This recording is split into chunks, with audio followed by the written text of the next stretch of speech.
My mission, the boundaries when I was there, encompassed most of the state of Espiritu Santo, which is again north of Rio. The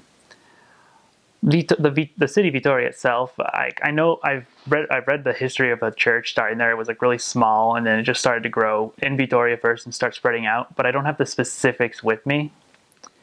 But they have a really nice little church, like the first one they have there, which was where they started at. But they don't have a temple yet, as far as I can remember. The closest one would either be in Sao Paulo, or doesn't Rio have one now? So yeah, that was it. Yeah, I remember they were saying they would go to Rio.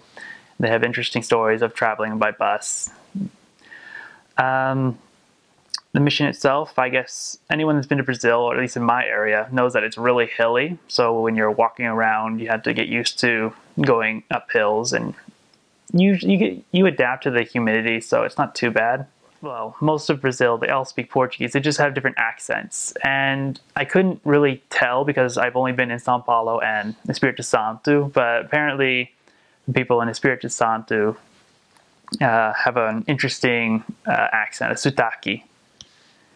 They like people, you know how we call ourselves Americans, or they refer to each other by their state. Like the person from Espiritu Santo would be called a capixaba.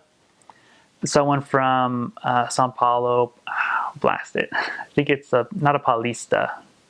It's basically they refer to themselves by their state, not just as Brazilian. But yeah, like I've heard missionary companions compare like Espiritu Santo basically like being the south of the United States, just that kind of feel, kind of more country, even though it's pretty industrialized in some of the cities.